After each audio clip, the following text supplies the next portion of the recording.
So how many of you have spent lots of time building those workflows that sync data from a contact property to a company property or vice versa? We want city to sync to city from contact level to sync to city at company level.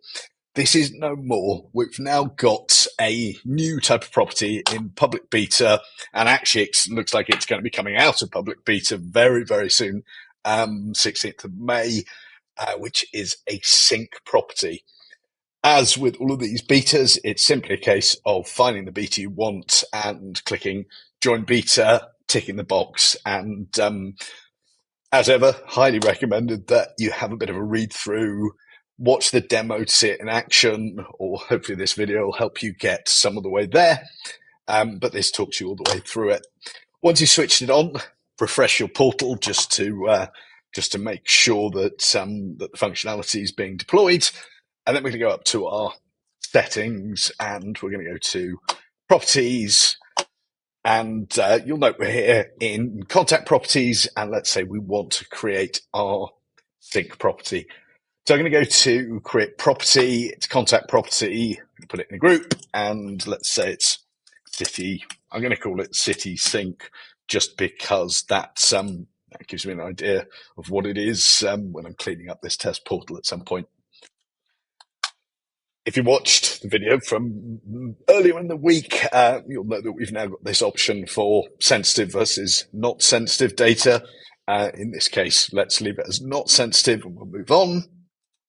And here's where the good stuff is. So we get to our select field type and we're going to scroll down.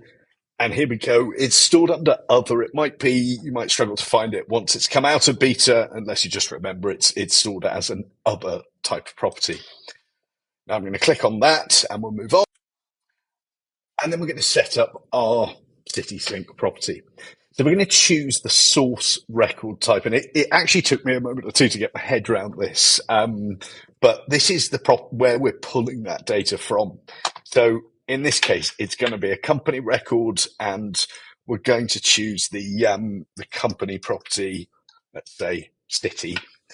Now, we've also got some depth, so we can select the association label for the particular associated company we want to use. For simplicity, I'm just going to leave it as all association labels. But you do also have the first created, most recently created option. So if I select most recently created and then we move on, our property is now created and we can search for it in the list. We've got city sync. We can see it's a property sync. We can have a look at this property again and we can see the source record type, the source record property, and the various association labels. So if you do get to a point where you're starting to use association labels more and you need to update some of your sync properties, then you can go in and edit this without having to create a new property.